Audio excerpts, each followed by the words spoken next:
Kumusta? Ako si Erica. 15 taong gulang, grade 10 student. Araw-araw, maaga akong gumigising, nagsusuot ng uniforme at pumapasok sa paaralan. Mahilig akong matuto, makita ang mga kaibigan ko at hamunin ang sarili ko sa klase. Pero, nitong mga huling araw, bawat hakbang ko papuntang paaralan parang may kumakaway na bilang. Papalapit na papalapit ang senior high. At may tanong na paulit-ulit sa isip ko. Aling strand ang pipiliin ko? STEM? UMS? ABM? TVL? Lahat sila parang nakaka-excite. Pero medyo nakakatakot din.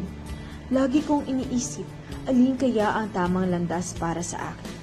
Siguro, hindi lang ito tungkol sa kung saan ako magaling, kundi kung ano ang nagbibigay sigla sa akin tuwing umaga. Isang bagay ang sigurado, anumang strand ang piliin ko, iyon ang huhubog sa kinabukasan ko at handa akong gawin ang hakbang na iyon.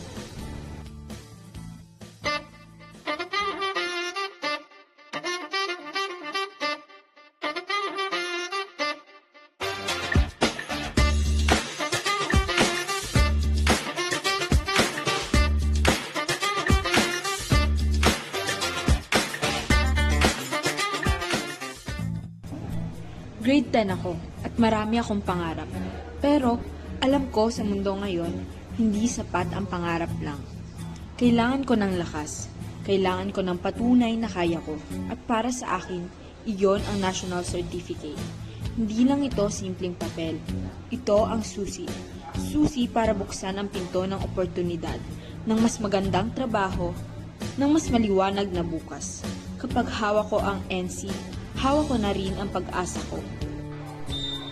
Bilang estudyante, pangarap namin na magkaroon ng kasanayan at sertipikong kinikilala ng industriya, ang NC2. Ito po ang susi sa mas magandang trabaho at kinabukasang puno ng oportunidad. Ngunit hindi po namin ito kayang gawin ng mag-isa. Kailangan po namin ng inyong suporta at tulong para maabot ang pangarap na ito. At sa huling sandali, kapag kami ay naging NC2 certified, masasabi nyo bang kayo rin ay bahagi ng aming tagumpay? Simulan po natin ito ngayon. Ako po si Erica, your future lawyer.